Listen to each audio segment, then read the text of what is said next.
Hello friends, mumps ಕಿಚನ್ಗೆ ನಿಮಗೆಲ್ಲ ಸ್ವಾಗತ. ಇವತ್ತು ನಾನು ನಿಮಗೆ ಇನ್ಸ್ಟೆಂಟ್ ಉಪ್ಮಾ ಮಿಕ್ಸ್ ಹೇಗೆ ಮಾಡೋದು ಅಂತ ಹೇಳ್ಕೊಡ್ತೀನಿ.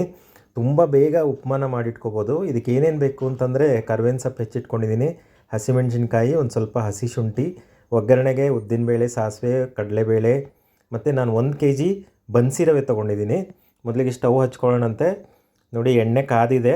ನಾನು ಇದಕ್ಕೆ 2 ಚಮಚ ಸಾಸಿವೆ ಹಾಕ್ಕೊಳ್ತಾ ಇದ್ದೀನಿ.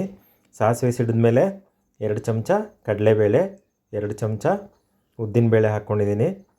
ಇದನ್ನು ಚೆನ್ನಾಗಿ ಬ್ರೌನ್ ಆಗೋವರೆಗೆ ಹುಡುಕೊಳ್ಳೋಣಂತೆ, ಬಾಡಿಸ್ಕೊಳ್ಳೋಣ. ಸ್ವಲ್ಪ ಗ್ಯಾಸ್ನ ಸಿಮ್ ಮಾಡ್ಕೊಳ್ಳಿ. ನೋಡಿ, ಇದಕ್ಕೆ ಹೆಚ್ಚಿಟ್ಕೊಂಡಿರುವ ಹಸಿಮೆಣ್ಸಿನ್ಕಾಯಿ, 2 ಕೆಂಪು ಮೆಣಸಿನ್ಕಾಯಿ ತೊಗೊಂಡಿದ್ದೀನಿ. ಅದು ತುಂಬ ಟೇಸ್ಟ್ ಇರುತ್ತೆ. ಹಸಿಮೆಣ್ಸಿನ್ಕಾಯಿ ಹಾಕಿ ಚೆನ್ನಾಗಿ ಬಾಡಿಸ್ಕೊಳ್ಳಿ. ಹಸಿಮೆಣ್ಸಿನ್ಕಾಯಿ ಸ್ವಲ್ಪ ಡ್ರೈ ಆಗುತ್ತೆ ಅಂತ ಅಂದಮೇಲೆ ಉಳಿದಿದ್ದ ಐಟಮ್ಸನ್ನು ಹಾಕ್ಬೋದು. ನೋಡಿ, ಕಡಲೆಬೇಳೆ, ಉದ್ದಿನಬೇಳೆನೂ ಕೆಂಪಾಗಿದೆ. ನೋಡಿ, ಇದಕ್ಕೆ ಹೆಚ್ಚಿಟ್ಕೊಂಡಿರೋ ಕರ್ಬೇವಿನ ಸೊಪ್ಪು ಹಾಕ್ಕೊಂಡು ಬಾಡಿಸ್ಕೊಳ್ಳೋಣಂತೆ. ನೋಡಿ, ಕರ್ಬೇವಿನ ಸೊಪ್ಪೆಲ್ಲ ಫುಲ್ ಬಾಡಿಸ್ಕೊಂಡ್ಮೇಲೆ ಅದಕ್ಕೆ ಹಸಿ ಶುಂಠಿ ಹಾಕ್ಕೊಂಡು ಸ್ವಲ್ಪ ಹೊತ್ತು ಹಸಿ ಶುಂಠಿ ತನ್ನ ಮಾಯಿಶ್ಚರೆಲ್ಲ ಕಳ್ಕೊಳ್ಳೋ ತನಕ ಸ್ವಲ್ಪ ಬಾಡಿಸ್ಕೊಳ್ಳೋಣಂತೆ. ನೋಡಿ, ಎಲ್ಲ ಡ್ರೈ ಆಗಿದೆ. ಈಗ ನೋಡಿ, ಒಂದು ಅರ್ಧ ಚಮಚ ಅರಿಶಿನ ಹಾಕ್ಕೊಳ್ತಾ ಇದ್ದೀನಿ. ಅರಿಶಿನ ಹಾಕ್ಕೊಂಡು ಸ್ವಲ್ಪ ಎಲ್ಲ ಮಿಕ್ಸ್ ಮಾಡ್ಕೊಳ್ಳೋಣ. ನೋಡಿ, ಈಗೆಲ್ಲ ಮಿಕ್ಸ್ ಮಾಡ್ಕೊಂಡಾಗಿದೆ. ಇದಕ್ಕೆ ನಾನೀಗ 1 kgಯಷ್ಟು ಬನ್ಸಿ ರವೆ ತೊಗೊಳ್ತಾ ಇದ್ದೀನಿ. ಬನ್ಸಿ ರವೆ ಹಾಕ್ಕೊಂಡು ಸಣ್ಣ ಉರಿನಲ್ಲಿ ಚೆನ್ನಾಗಿ ಹುರ್ಕೊಳ್ಳೋಣಂತೆ. ನೋಡಿ, ನಿಮಗೆ ಅದು ರವೆದು ಘಮ ಘಮ ಅಂತ ವಾಸನೆ ಬರುತ್ತೆ. ಅಲ್ಲಿ ತನಕ ಇದನ್ನು ನಾವು ಹುರ್ಕೋಬೇಕು. ಹುರ್ಕೊಂಡು ಚೆನ್ನಾಗಿ ಕೈ ಆಡಿಸ್ತಾ ಇರೋಣಂತೆ. ಈಗ ನೋಡಿ, ಇದಕ್ಕೆ ನಾನು 2 ಚಮಚ ಉಪ್ಪು ಹಾಕ್ತಾಯಿದ್ದೀನಿ. ಸ್ವಲ್ಪ ನಾನು ಉಪ್ಪು ಕಡಿಮೆನೇ ಹಾಕಿರ್ತೀನಿ. ನೀವು ಬೇಕಿದ್ರೆ ಉಪ್ಪಿಟ್ಟು ಮಾಡ್ಕೊಳ್ತೀವಲ್ಲ, ಆವಾಗ ಬೇಕಾದರೆ ಹಾಕ್ಕೋಬೋದು. ನಾನು 1 kgಗೆ 2 ಚಮಚ ಉಪ್ಪು ಹಾಕ್ಕೊಂಡಿದ್ದೀನಿ.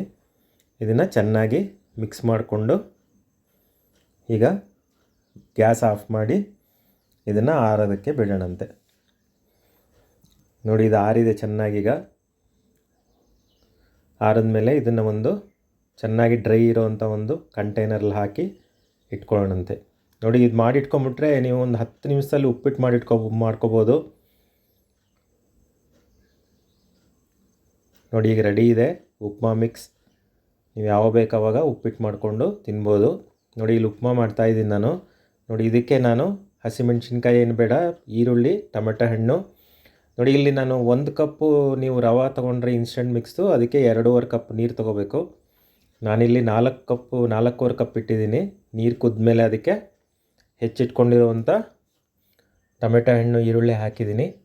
ನೋಡಿ, ಈಗ ಅದಕ್ಕೆ 2 ಕಪ್ ರವೆ ಹಾಕ್ತಾಯಿದ್ದೀನಿ.